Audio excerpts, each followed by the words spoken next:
Bean, I heard that my client, Mr. Patterson, had been hospitalized. I'm still on my business trip, and I don't think I can get back anytime soon. Would you mind visiting him on my behalf? Having received the call from Director Johnson, who's currently on a business trip, I agreed to do so.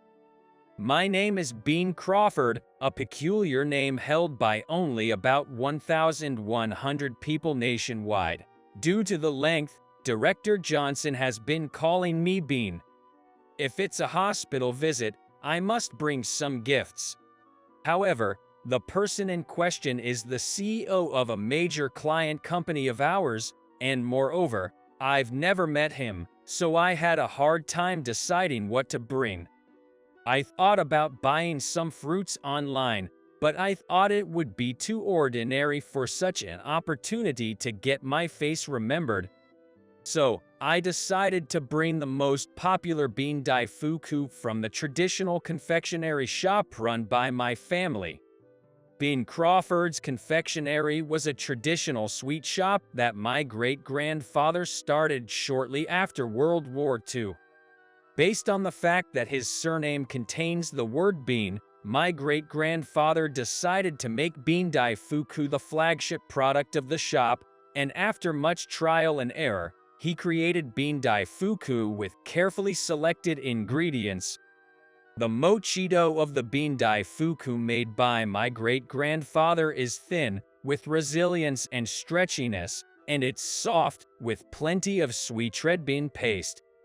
The moderately salted green peas are gently cooked, providing an excellent accent without ruining the smoothness of the mochi and bean paste. The bean daifuku became popular for its delicious taste, and Bean Crawford's Confectionery became a beloved store among the locals. That flavor was inherited by my grandfather, and my father, who was training under him, was supposed to take over after marrying my mother. But my father passed away due to illness when I was little, and there was no successor left. So, my mother decided to inherit the third generation and raise me to keep the shop. I believe that any profession is hard to master, but to become a full-fledged traditional confectioner is said to take about 10 years. It's a harsh world. I grew up watching my mother, who had no time of her own as she was working under my grandfather's strict supervision every day. Because of that, I never wanted to become a confectioner, and I chose the path of becoming a salaryman. I contacted Mr. Patterson's company in advance to make sure it was okay to visit him, and informed them of the date and time of the visit. On the day, I received a bag of freshly made bean daifuku from my mother. If he eats our bean daifuku, he'll recover from his illness in no time. I smiled brightly at my mother and nodded, "You're right." I wondered how she could always smile so brightly when she was working from early morning until late at night. When I arrived at the hospital where Mr. Patterson was hospitalized, I first went to the general reception and asked to visit his room. As I was walking towards the room that I was told, a woman who seemed a little older than me was standing in the hallway. She slightly bowed her head when she saw me, so she must be Mr. Patterson's secretary. "Thank you for your time. My name is Bean Crawford from Longgate Corporation. I came to visit Mr. Patterson on behalf of Mr. Johnson today." When I greeted the secretary, her gaze shifted from me to the bag I was holding. Is that bag the gift for the CEO? "Yes, I've brought a bean daifuku from a traditional confectionery shop run by my mother. I would be glad if the CEO likes it." Suddenly, the secretary's eyebrows furrowed. Excuse me, but is your confectionery shop a well-established famous shop? Do they supply to any department stores? Have they been featured in magazines or TV? While puzzled by the rapid-fire questions, I replied, "It was established shortly after World War II, but we don't supply to any particular place. We're running it small in the local area, so we've been featured in local magazines and free papers, but we're not famous nationwide." As I was answering, the secretary's face was getting more and more stern. Didn't you think it was rude to bring such a cheap gift for the CEO? Everyone who has visited the CEO before has brought luxury goods or famous confections. The secretary snatched the bag from me and stuffed it into a nearby trash can. "I can't give this trash to the CEO. Could you go and buy another gift right away?" She said in a high-handed manner. I have never felt any particular affection for the confectionery shop my family runs, but the secretary's behavior made my anger surge up like a volcano. But another calm side of me was desperately reminding me that she was from a major client company, and I somehow managed to maintain my composure. "I'm very sorry for the trouble. I'll go and buy one right away." As I turned on my heel and headed outside the hospital, I was filled with rage and regret as hot tears welled up and the back of my nose hurt. In a state of intense agitation, I got into a taxi and asked the driver, "Excuse me, is there a department store or a large supermarket nearby?" I asked him to take me there. I arrived at a large supermarket, which was stocked with famous brands of Western and Japanese sweets, but I felt guilty towards my mother and couldn't bring myself to buy anything. There was a set of premium fruits available, so I had a ribbon tied around it, bought it, and took another taxi back to the hospital. Seeing me appear in the hospital room, the secretary smiled contentedly. "Well, I'll give this to the CEO." In this way, I was finally able to meet the CEO after making it through this hurdle. I told the CEO that I was visiting on behalf of Director Johnson, offered my condolences, and handed over my business card. Somehow, I was able to fulfill the role that Director Johnson had asked me to perform, and let out a sigh of relief. A few days passed, and I was called by Director Johnson, who had returned from a long business trip. It seems that Mr. Patterson has been discharged from the hospital.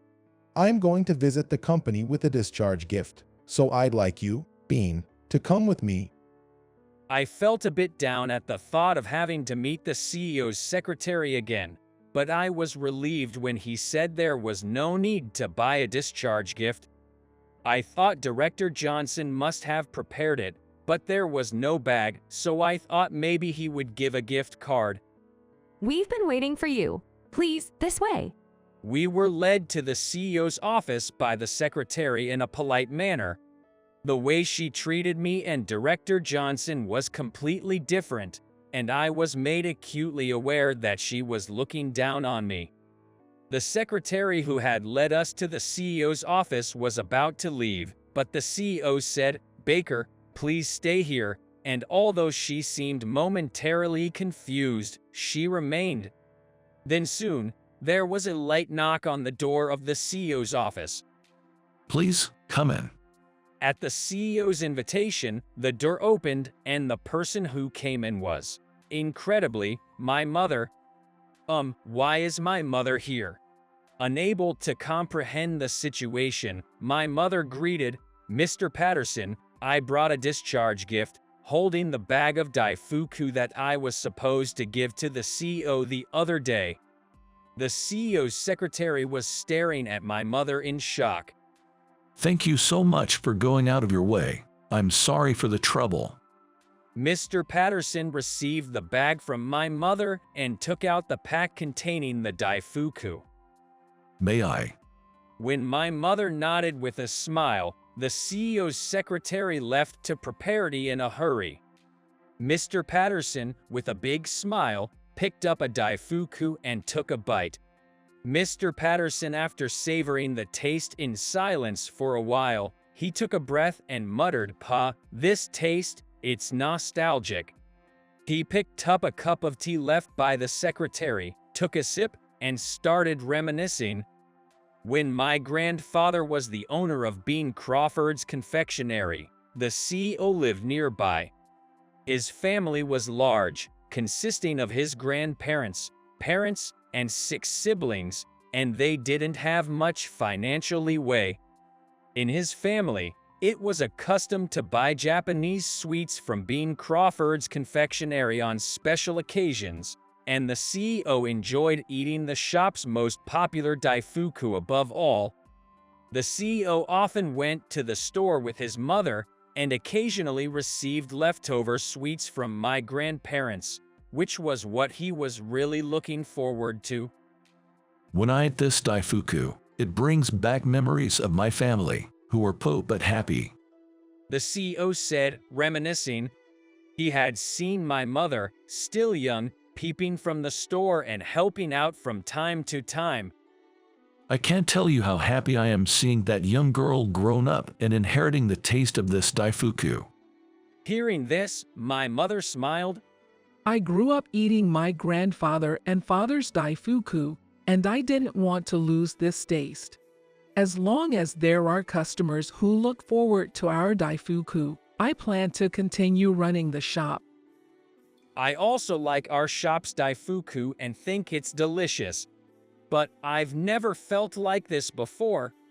Looking at my mother talking proudly, I felt a bit embarrassed. I had a question. Even though I wasn't able to give you the daifuku as a get-well gift, how did you know about our shop, Mr. Patterson? Then, Mr. Patterson glanced at his secretary standing beside him with a nonchalant expression on her face.